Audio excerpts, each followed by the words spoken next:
Bem-vindo ao Instituto Federal do Sudeste de Minas Gerais, campus Rio Pomba. Hoje nós vamos continuar nossa conversa a respeito das transformações microbianas que acontecem no solo e hoje tratando a respeito do fósforo, né, das transformações microbianas do fósforo, esse importante nutriente para a agricultura tropical. De qualquer forma, cabe a gente falar um pouco a respeito do perfil do fósforo e dos desafios que a adubação fosfatada tem enfrentado recentemente, né? São muitos desafios, mas muito recentemente alguns alertas foram acendidos na comunidade, né? E um alerta interessante foi um alerta interessante e problemático, né? Foi um alerta trazido pelo The Guardian, eh, a partir de um estudo da estação de Rømsted, na Inglaterra, fazendo um estudo das reservas globais do fósforo, né? O fósforo, o fosfato, ele é um nutriente que é requerido e que é obtido a partir da mineração de rochas. E a avaliação, né, dos reservatórios atualmente existentes, eles nos trazem alguns problemas, né? Hoje, dos 70 bilhões de toneladas de fósforo existentes globalmente, 60 estão localizados em 5 localidades, né?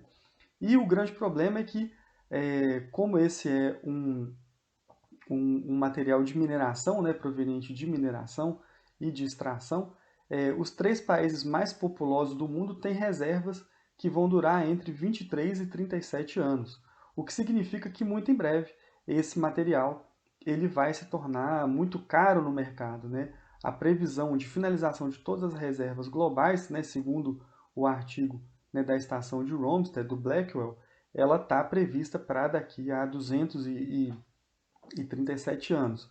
No entanto, né, com os países mais populosos do mundo aumentando a sua demanda por esse nutriente, o que vai acontecer é que nós vamos ter muitos desafios pela frente. E aí, né, tendo em vista esse problema da possível crise do fósforo, né, ou da predita crise do fósforo, nós temos alguns desafios. O primeiro desafio é melhorar a eficiência na utilização desse nutriente para que o nutriente que existe seja utilizado com toda a eficiência e com toda com a maximização de seus efeitos. O outro desafio é justamente manejar essas reservas para que elas durem o mais tempo possível, né? E assim e aumentar a eficiência no processo de extração, de beneficiamento e da utilização da maneira mais interessante possível, além do reaproveitamento, né, e da ciclagem desse nutriente no solo, que é um grande desafio. Nesse contexto, a gente tem desafios de diferentes naturezas, né, tanto que partem desde o processo de utilização desse tipo de material até o processo de ciclagem de nutrientes, de estimulação de micro-organismos benéficos para justamente poder prolongar a utilização do fósforo que já estão presentes nos ecossistemas. Então, a gente tem um caminho bastante importante, né? E com isso esse tema se torna um tema muito importante, muito significativo quando a gente fala de novos desafios para a agricultura e, né, do futuro da agricultura, aquilo que se tem de desafio pela frente, né? Tendo em vista que o fósforo ele é na verdade, um elemento que é crítico para todas as formas de vida, né? Todas as formas de vida eles dependem do fósforo justamente porque o fósforo ele faz parte do DNA né, e de todos os ácidos nucleicos, né, DNA, RNA, né, todos eles dependem do fósforo. Ele está presente no fosfolipídio, que estão nas membranas celulares, ou seja, toda membrana celular, todo organismo celular, ele precisa de fosfolipídio e ele está presente na troca de energia, né, pelos organismos por causa do ATP. Ele é um mineral primário, né? A rocha primária que contém o fosfato é a apatita, e a partir nos ambientes naturais, a intemperização da apatita libera o ortofosfato, né? Essa intemperização muitas vezes ela tem características de ser acelerada com a presença de compostos ácidos, né? Existem outras fontes de ortofosfato, né, para os fertilizantes, e existem também os fosfatos orgânicos, né, que têm grande importância, né, na agricultura. O fosfato do solo, o fosfato que está disponível, ele corresponde a menos de 1% do total do fósforo. E aí a gente vê, né, o tanto que o fosfato ele é necessário. Quando a gente olha mais diretamente para a planta e avalia os efeitos do fosfato na planta, a gente percebe que quando a gente trata de deficiência, né, ela é um processo que pode acontecer com muita frequência, porque o fósforo ele é requerido em alta concentração no tecido vegetal, né, de 0,3 a 0,5% da matéria seca vegetal é fósforo, né, e isso, eu acho que o fósforo, né, nesse perfil de nutriente absorvido pela raiz, ele é o segundo mais requerido, então ele tem uma alta demanda pelas plantas. E a gente fala pouco de toxicidade de fósforo porque é muito raro ter toxicidez por esse elemento, que vai acontecer a partir do momento que a gente tiver 1%, né, de matéria seca, do fósforo na matéria seca. A deficiência do fósforo ela é problemática porque ela reduz a área foliar, ela reduz o número de folha, ela leva a nanismo, ela reduz a produção de flores e sementes, ela reduz a senescência, né, ela apresenta folhas com senescência prematura e folhas arroxeadas, como a gente pode ver nessa figura aqui ao lado. Essa figura ela mostra é, a, a, o sintoma típico de deficiência de fósforo em plantas de milho, né? E quando a gente fala de deficiência de fósforo, é muito comum, né, em solos tropicais, nos solos tropicais, solos altamente intemperizados, com argilas 1:1, né, a deficiência de fósforo ela é muito recorrente, né, pela ligação do fósforo, né, do fosfato, com as argilas do solo. Né, o fosfato com as argilas do solo eles formam uma ligação muito difícil de ser quebrada, né, praticamente impossível de ser quebrada, e com isso, muitas vezes, os processos de adubação eles precisam ficar atentos a isso e têm evoluído no sentido de reduzir esses processos de perda. Né? Essa é uma perda importante do fósforo, né, que é o fósforo ocluso, o fósforo que está ligado na argila do solo. Então, a adubação fosfatada, sempre que possível, ela tem que ser mais localizada possível, perto da raiz, para que a interação do fósforo com a raiz seja mais rápida do que a interação do fósforo com as argilas do solo e, com isso, né, evitar essa adsorção ou essa ligação covalente mesmo que acontece entre a argila e o fósforo. Então, no solo tropical, a gente tem um grande desafio que é justamente, nesses casos, o fósforo tem um dreno muito grande, que é a interação desse elemento com as argilas, né, do solo. Né? Então, quando a gente fala do ciclo do fósforo, né, o ciclo do fósforo ele, ele apresenta aqui o fósforo em solução. Existem os minerais primários que podem migrar para o fósforo em solução. Né? O fósforo em solução ele pode se ligar a metais secundários, né? Ou a minerais secundários, ou argilas, formando aqui o fósforo ocluso. Né? E o fósforo em solução ele pode, né, se ligar a outras cargas do solo mais fracas para formar o fósforo inorgânico lábio. Né? O fósforo em solução ele pode ser perdido. Né? O fósforo em solução ele pode ser imobilizado pelos micro-organismos ou pelas plantas, né? E a partir daí fazer parte, né, da matéria orgânica estável ou dos resíduos orgânicos disponíveis no solo. Então a gente tem no fósforo um subciclo biológico, né, e um subciclo geoquímico. Nesse caso, as transformações microbianas elas são um pouco menos extensas do que as transformações microbianas que nós estamos acostumados a ver até agora, né, que a gente viu para nitrogênio, que a gente viu para enxofre. Nesse caso, as transformações microbianas estão muito mais relacionadas aqui com a imobilização e, em algum grau, né, no subciclo biogeoquímico, né, no subciclo geoquímico, com a solubilização do fosfato. Né? Então, são essas as principais questões, né? Imobilização e mineralização, e a solubilização são esses aspectos que nós vamos tratar de maneira mais detida nessa aula de hoje. Bom, vamos começar das formas orgânicas. Né? A forma orgânica do solo pode representar até 90% do fósforo do solo. A forma orgânica mais comum é o inositol fosfato, mas também que é chamado de fitina ou ácido fítico, né, que compreende 10 a 50% do fósforo orgânico total. Eles são polimerizados, o que dificulta bem a mineralização dele. A gente tem também os fosfolipídios, né, e os ácidos nucleicos, que eles têm uma percentual menor. Né, e existem outros reservatórios importantes. Um outro reservatório muito importante que é a própria biomassa microbiana, que faz parte de todo esse processo. Né? Bom, quando a gente fala de mineralização do fósforo, né, é justamente retirar o fósforo desses elementos orgânicos que a gente falou. Né? Com isso, o fósforo ele vai estar disponibilizado do solo. Ou seja, sempre que a gente fala de mineralização, a gente está falando de tirar o nutriente da matéria orgânica e passar para a forma inorgânica. Né? O mineral de fósforo a mineralização do fósforo é um processo 100% enzimático, né, que a gente vai ter várias enzimas trabalhando, como as fosfomonoesterases, que hidrolisam nucleotídeos e fosfolipídios. Nós temos as fosfodiesterases, que hidrolisam ácidos nucleicos, e nós temos as fitases, que hidrolisam o ácido fítico. Né? Uma vez que o fósforo foi mineralizado, né, por essas enzimas extracelulares, eles podem ser absorvidos pela planta e reimobilizados na biomassa para formar complexos orgânicos insolúveis. Então, quando a gente fala de fósforo, né, nós estamos falando também da relação CP, né, em que sempre que a relação CP do material mineralizado ou decomposto for menor que 200, a gente vai ter mineralização, e quando for maior que 300, nós vamos ter a imobilização acontecendo.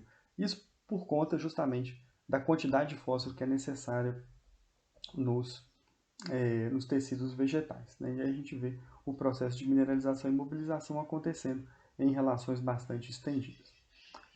Quando a gente olha direto aqui para os materiais, a gente vê que o inositol fosfato ele vai ser decomposto, né, liberando fosfato para o solo, da mesma forma que os nucleotídeos, da mesma forma que os fosfolipídios, que vão liberar e vão ser decompostos, e essas formas orgânicas são muito importantes. São as principais formas orgânicas presentes no solo. Né? Quando a gente fala do fosfato inorgânico, né, o fosfato inorgânico ele vai estar na forma de fosfato, né, e esse fosfato ele pode precipitar no solo na forma de fosfato de alumínio, fosfato de ferro, fosfato de cálcio, formando formas insolúveis de fosfato, ou seja, insolúveis quer dizer que eles não vão estar disponíveis para a planta. E aí existem muitos micro-organismos solubilizadores desse fosfato. Né? Existem micro-organismos que são existem populações naturalmente presentes no solo, e essas populações elas podem variar de 10 a 2 até 10 a 5 UFC por grama de solo seco. Então a gente pode ter uma grande quantidade de micro-organismos com capacidade de realizar a solubilização do fosfato. Né? Por quê? Porque o fosfato precipitado, ou seja, o fosfato nessas formas, né, de fosfato de alumínio, fosfato de cálcio, fosfato de ferro, ele não está disponível na solução do solo, ele não pode ser absorvido pelos micro-organismos e pelas plantas. E a solubilização do fosfato inorgânico ela tem alguns mecanismos, né, mas é uma ação que é objeto de muitos estudos. Né? De maneira muito simplificada, ele é um processo que depende de ácidos orgânicos, né, diversos, ele depende da produção de carbonatos e de ácido carbônico, ele depende da extrusão de prótons, ele incentivado pela produção de ácido sulfúrico, né, a partir de enxofre elementar, e também a produção de nitrato por bactérias nitrificantes, ela é capaz de promover esse processo de solubilização de fosfato. Né? O processo de solubilização de fosfato a gente pode ver aqui, né, ele pode ser realizado por bactérias, fungos e actinomicetos, e ele pode ser realizado em placa de Petri. Né? A gente vê nessas placas de Petri que o meio de cultura ele é opaco justamente porque o fosfato aqui está precipitado, está fora, né, da solução, e à medida que a gente tem micro-organismos solubilizadores, a gente percebe um halo mais claro em volta desses micro-organismos, o que indica que eles são capazes de efetuar a solubilização do fosfato, e nesses casos o fosfato ele acaba voltando para a solução do solo, e a partir daí ele fica disponível para absorção pelos micro-organismos e pelas plantas. A depender da rocha que o solo tá disponível, né, existem diferentes produtos de solubilidade, né, e a gente percebe aí que alguns apresentam maior solubilidade, outros menor solubilidade, e isso vai interferir na disponibilidade do fósforo a partir desses materiais de origem. Um tipo muito comum de solubilização é a solubilização, por exemplo, pelo ácido cítrico, em que acontece a quelação do cálcio. Né? O ácido cítrico ele promove a quelação do cálcio, liberando o fosfato, né? A gente inicialmente um fosfato tricálcico, né? Mas com a interação com ácido cítrico, o que acontece aqui é a quelação do cálcio. Isso é muito comum com ácidos orgânicos e outros compostos. E por conta dessa quelação, o cálcio deixa de interagir, ele é liberado, né? Ele ele acaba disponibilizando os fosfatos que estava com ele, que estavam ligados com ele, e com isso, justamente por retirar o cálcio da solução, ele acaba promovendo a solubilização do fosfato e o fosfato vai ser aproveitado pelas plantas. Então esse é um tipo de mecanismo proposto, tem muitos estudos tentando entender como esse processo acontece e esse é apenas um exemplo, né? Os ambientes sempre mais ácidos tendem a ser favoráveis para o processo de solubilização, justamente por favorecer a formação, né, de outros compostos aí que vão levar à solubilização do fosfato para a solução do solo. Um outro mecanismo interessante, né, quando a gente pensa na disponibilização de fosfato no solo, de tudo que está acontecendo, de tudo que a gente já falou até agora, pensando, né, nas enzimas que fazem a solubilização do fosfato orgânico, né, e de todo o processo de solubilização do fosfato inorgânico, a gente precisa ter em mente que a interação com os micro-organismos da rizosfera e com o ambiente também são importantes nesse processo. Em um artigo bastante recente a gente percebe aqui que nesse experimento a gente teve o cultivo, né, da planta sem o fosfato, com o fosfato e adubo amoniacal, com o fosfato, adubo amoniacal e bactéria inoculante, e com nitrato e bactéria solúvel e fosfato solúvel, né? O que a gente percebeu aqui, né, nesse processo, né, que a presença da bactéria inoculante com o fosfato de rocha, com o amônio foi muito benéfico, né, justamente porque o amônio ele promove a acidificação do meio circundante, né, da rizosfera, favorecendo, né, as bactérias solubilizadoras de fosfatos, fungos, né, que tem essa capacidade, né? A nitrificação ela também favorece esses organismos e com isso o que vai acontecer vai ser a dissolução do fosfato de cálcio, né? A formação e a disponibilização do fosfato de outras fontes, né? Ao mesmo tempo, quando a gente disponibiliza nitrato para a planta, o que acontece é um aumento do pH, um consumo de H+, né? E isso acaba reduzindo aqui a capacidade da solução da população solubilizadora, bloqueando aqui a solubilização do fosfato de cálcio. Então, quando a gente fala de solubilização, a gente tem a interação não só com os micro-organismos, mas também a interação com outros nutrientes, e esse é um processo, né, complexo, mas um processo que nos mostra a importância dos micro-organismos para poder fazer a solubilização do material disponível e para poder disponibilizar tudo aquilo que tem de material fosfatado, né, para as plantas e de ampliar a utilização desse material, né. Obviamente que com relação à adubação fosfatada existe um problema, né, o principal problema é a eutrofização, né, à medida que o solo é lavado, o nutriente do solo ele é levado para os rios, né, e lagos, e com isso os corpos d'água, que são ambientes extremamente oligotróficos, passam a ter uma grande quantidade de nutrientes. Com isso tem uma explosão no crescimento de algas, tem uma explosão, né, no crescimento das plantas, né. Esse crescimento de alga acaba atrapalhando o desenvolvimento das plantas aquáticas, acaba, por fim, também reduzindo a oxigenação dos corpos d'água, né? E o extremo crescimento das algas vai levar também ao extremo crescimento das bactérias que vão ciclar as algas, né? Uma vez que as células das algas completam o seu ciclo de vida, elas vão ser decompostas pelos micro-organismos aquáticos. Esses micro-organismos aquáticos vão consumir a água, o oxigênio dissolvido na água, e com isso a gente vai ter uma redução no oxigênio dissolvido que é extremamente deletério para os organismos aquáticos que vão acabar morrendo por falta de oxigênio, né? Aqui a gente tem uma foto com uma lagoa bastante eutrofizada, mostrando a extensão desse problema. Eu acho que todos nós temos exemplos bem próximos, né, de como esse processo é complexo. Então aqui, né, a gente finaliza a questão das transformações microbianas, destacando que os micro-organismos têm basicamente dois papéis importantes. Um papel no ciclo biogeoquímico, né, no ciclo de mineralização, né? E nós vimos como é que acontece essa mineralização do fosfato, né? Por meio das enzimas, né? Fosfodiesterase, fosfomonoesterase e fitase, né? Que vão liberar o fósforo que está preso nas moléculas orgânicas presentes no solo, né? A planta ela absorve fosfato, então para isso tem que ter a decomposição da matéria orgânica do solo para poder liberar fosfato e a planta poder absorver o fosfato, né? Se o fosfato estiver em grande quantidade, ele corre o risco de ser mineralizado, e aí a planta consegue absorver e os micro-organismos também. Se o fósforo estiver em baixa quantidade, o que pode acontecer é o processo de imobilização, quando os micro-organismos guardam o fosfato na sua biomassa microbiana.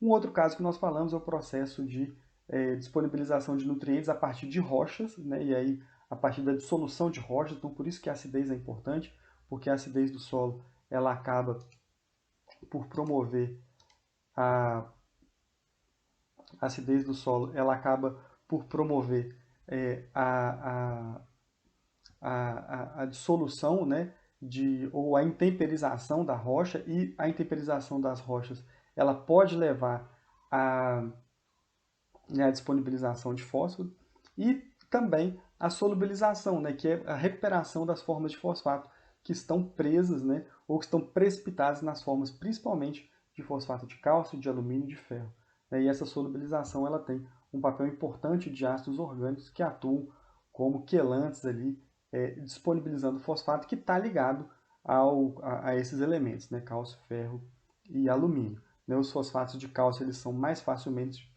solubilizáveis, os fosfatos de ferro e alumínio já têm uma dificuldade maior. Né? Então, isso tudo nos traz, né, o entendimento desse processo. Né? Toda a produção de ácido ela ajuda na solubilização do fosfato, como também na intemperização de rochas para a disponibilização desse material. Então é muito comum a utilização, por exemplo, de fosfato de rocha em alguns casos, né? E esse fosfato de rocha ou a fosfatagem dessa natureza, ela pode ser melhorada e amplificada com a presença de micro-organismos, né? E esses micro-organismos vão se beneficiar e vão ser mais eficientes em ambientes mais ácidos. Então eu agradeço a atenção de todos, né? E espero que vocês saibam um pouquinho mais da ciclagem do fósforo a partir desse momento. Um forte abraço a todos e nos vemos em breve. Até mais.